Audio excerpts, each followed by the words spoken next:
नमस्कार साथियों, कैसे हैं आप लोग। आशा करती हूँ कि आप सभी लोग अपने अपने घरों में स्वस्थ और मस्त होंगे। साथियों, आप लोग मेरे चैनल को इतना प्यार और सम्मान दे रहे हैं, इसके लिए मैं तहे दिल से आप लोगों का शुक्रगुजार करती हूँ। और समय समय पे कोशिश करती हूँ कि कुछ ऐसे विषय आप लोगों के सामने लाए जाएं जो प्रत्येक व्यक्ति से संबंधित हों और जिसको सुन के आप लोगों को लाभ पहुँचे, आप लोगों को जानकारी हो। क्योंकि कई बार कुछ ऐसे मामले होते हैं, कुछ ऐसे हम लोगों के साथ समाज में कुछ ऐसी घटनाएं होती हैं जिसको सुन के हम अचानक डर जाते हैं। तो हमें डरना नहीं है। हमें जो है उसके लिए आगे किस तरीके से हमने किस किस कानून के तहत जो हमने आवाज़ उठानी है, कहाँ कहाँ हमने जाना है, वो सब मैं आपको बताने की कोशिश करती हूँ। और आने वाले समय में भी कुछ ऐसे मुद्दे मैं लेकर के आऊँगी आप लोगों के सामने। कुछ ऐसे नियम कानून लेकर के आऊँगी जिससे कि आप लोगों को कुछ ना कुछ जानकारी अवश्य मिले। आज का जो मेरा विषय है वो प्रत्येक वर्ग के साथ जो आजकल हो रहा है। कोई व्यक्ति किसी महिला को या किसी युवती को उसकी गलत फोटोग्राफ्स की वजह से ब्लैकमेल करता है।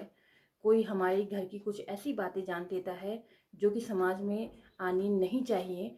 तो कुछ लोग इस तरीके से हमको ब्लैकमेल करते हैं। जिस तरीके की भी ब्लैकमेलिंग होती है वह सभी तरीके आज मैं आपको बताऊंगी, और ब्लैकमेलिंग क्यों होती है ये भी आपको बताऊंगी। ब्लैकमेलिंग जब होती है, कोई हमें ब्लैकमेल करता है, तो किन किन धाराओं में मुकदमा दर्ज होता है, किस किस तरीके से मुकदमा दर्ज होता है, ये सारी चीज़ें आज मैं आपको इस वीडियो में बताऊंगी। तो वीडियो को बिल्कुल भी स्किप मत कीजिएगा, वीडियो में अंत तक मेरे साथ बने रहिएगा, तभी जो है आपको इस विशेष मुद्दे पे जो है पता चल सकेगा। देखिए साथियों, जब भी ब्लैकमेलिंग होती है तो वो हम लोगों की वजह से होती है। क्योंकि हम लोग कभी ऐसे अपने फ़ोटोग्राफ्स या अपनी फैमिली के फ़ोटोग्राफ्स हम सोशल मीडिया पे डाल देते हैं जिसका कि दूसरा फ़ायदा उठाता है। जैसे कि आजकल आप देख रहे होंगे कि आपकी बॉडी पे किसी और का फेस लगा के या किसी और की बॉडी पे आपका फेस लगा करके जो है एक अश्लील फ़ोटो तैयार कर दी जाती है और उसे सोशल मीडिया पे डाल दिया जाता है, फिर आपको ब्लैकमेल किया जाता है। इस तरीके की जो है घटनाएं आजकल बहुत ज़्यादा दिख रही हैं और सुनने में आ रही हैं।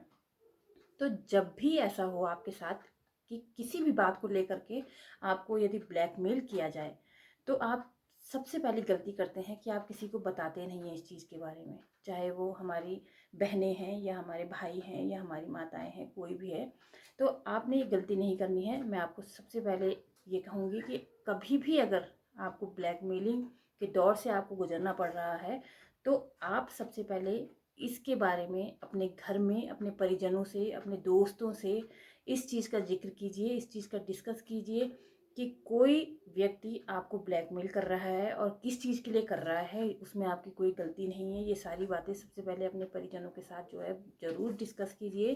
क्योंकि ब्लैकमेलिंग तभी जो है आगे बढ़ती है जब हम इस चीज़ का डिस्कस किसी के साथ नहीं करते हैं। थाने जाना तो दूर की बात है, रिपोर्ट लिखाना तो दूर की बात है, हम अपने घर के परिजनों तक जो है इसकी सूचना अपने परिजनों तक को नहीं देते हैं। तो हमने ऐसा नहीं करना है। हमने इसकी सूचना अपने परिजनों को देनी है और फिर साथ में बैठ के आपने ये निर्णय लेना है कि हमें इसकी रिपोर्ट थाने में करानी है। और साथियों, ये बिल्कुल भी नहीं करना है कि हम उसके कहने पे, यानी कि ब्लैकमेलर के कहने पे हमको एक भी रुपया नहीं देना है।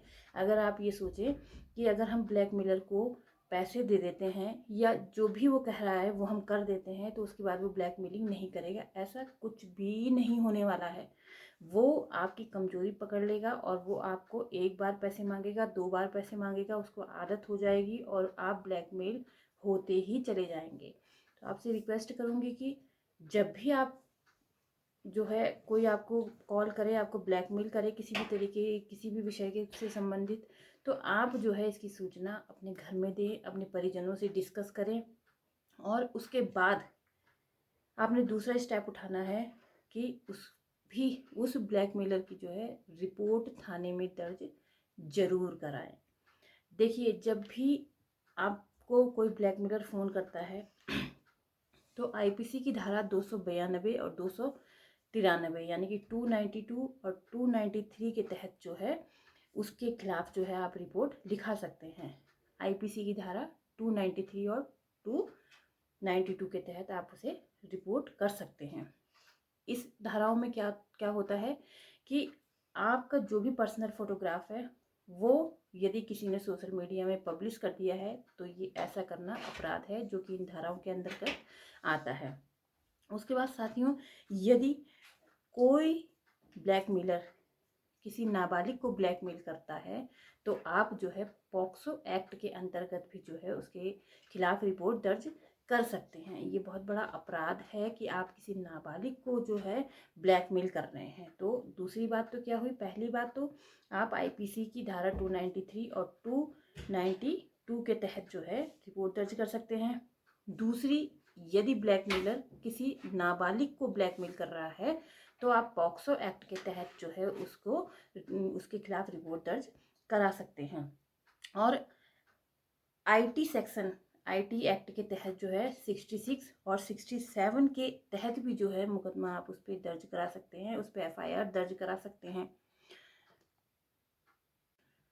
आईटी एक्ट के सेक्शन 66 और 67 के तहत जो है किसी भी व्यक्ति का उसकी फ़ोटोग्राफ हो या उसकी कोई भी चीज़ हो तो उसके लिए जो है उसकी मर्जी के बिना उसका प्रकाशन कराना या उसे पब्लिश करना आपराधिक दंड है। साथियों, अब हम बात करेंगे कि जब भी हम ब्लैकमेल होते हैं तो हमारे दिमाग में कुछ सवाल आते हैं, हमारे दिमाग में या किसी भी व्यक्ति के दिमाग में कुछ सवाल आते हैं, तो जिनके जवाब आज मैं आपको देना चाहूँगी। सबसे पहला है कि ब्लैकमेलिंग कब शुरू होती है।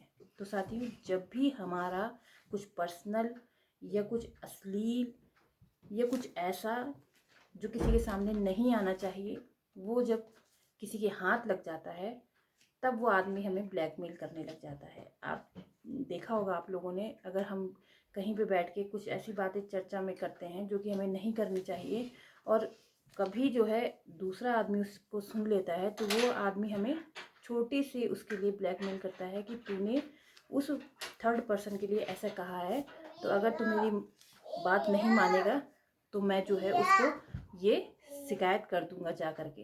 ये भी एक ब्लैकमेलिंग है, वो इस तरीके से भी आपको ब्लैकमेल कर रहा है। तो आप उसे समझाइए कि ऐसा ना करें। मेरा कहने का जो सेंस था उस दिन वो कुछ और था और मैं उसके खिलाफ ऐसा कुछ भी नहीं कहना चाहता हूँ। और दूसरी बात जो आती है कि क्या हम ब्लैकमेलर को पैसे दें या हम ब्लैकमेलर की बात मान लें। तो साथियों, ये भूल हमें कभी भी नहीं करनी है। हमें ब्लैकमेलर की बात कभी नहीं माननी है, हमें ब्लैकमेलर को पैसे कभी नहीं देने हैं। तीसरा जो सवाल आता है कि हम ब्लैकमेलर के खिलाफ किस तरीके से सबूत इकट्ठा करें। देखिए, जब भी कोई आपको ब्लैकमेल करता है वो जितनी कॉल आपको करता है उसकी हमें डिटेल निकालनी है, जितने वो व्हाट्सअप हमें करता है उसका स्क्रीनशॉट हमें रखना है, और जो भी वो जब भी हमसे बात करे हमेशा उसकी कॉल रिकॉर्ड करनी है। ये उसके खिलाफ एक अच्छा एविडेंस हो सकता है। चौथा सवाल है कि क्या हमें ब्लैकमेलर के खिलाफ जो है रिपोर्ट दर्ज करानी चाहिए। तो भाई साथियों, मेरा तो पर्सनल मानना ये है कि अगर कोई हमें बेवजह ब्लैकमेल कर रहा है और हमारी उसमें कोई भी गलती नहीं है तो हमें जो है रिपोर्ट ज़रूर करानी चाहिए। तो साथियों, ये कुछ ऐसे सवाल थे जो आप लोगों के जहन में आते हैं या उस व्यक्ति के जहन में आते हैं जो कि ब्लैकमेलिंग का शिकार होता है। तो मैंने आपको बता दिया कि जब भी कोई आपको ब्लैकमेल करता है तो आप किन किन धाराओं में जो मुकदमा दर्ज कर सकते हैं, कैसे कैसे कर सकते हैं। आप रिपोर्ट लिखाने थाने में जा सकते हैं उसके खिलाफ, उसमें उसका नाम, पता, एड्रेस सब कुछ दे सकते हैं। उस जिस नंबर से वो आपको ब्लैकमेल कर रहा है वो नंबर भी आप दे सकते हैं और डरने की कोई बात नहीं। और सबसे अहम बात ब्लैकमेलिंग में ये है कि आपने ये बात छुपानी नहीं है, अपने परिजनों से इसकी चर्चा करनी है, अपने घर वालों से, अपने दोस्तों से इसकी चर्चा करनी है। तो साथियों, ये था मेरा आज का वीडियो। आशा करती हूँ कि आज का विषय आप लोगों को बहुत पसंद आया होगा और आज की जानकारी आपके काम आएगी। और इस वीडियो को आप ज़्यादा से ज़्यादा शेयर कीजिए, आपसे गुजारिश करती हूँ। और आने वाले समय में कानून की अन्य जानकारियों को लेकर के आपके सामने ज़रूर हाजिर होंगी। तब तक के लिए आज एडवोकेट अमृता रावत को आज्ञा दीजिए। नमस्कार, शुभ प्रभात।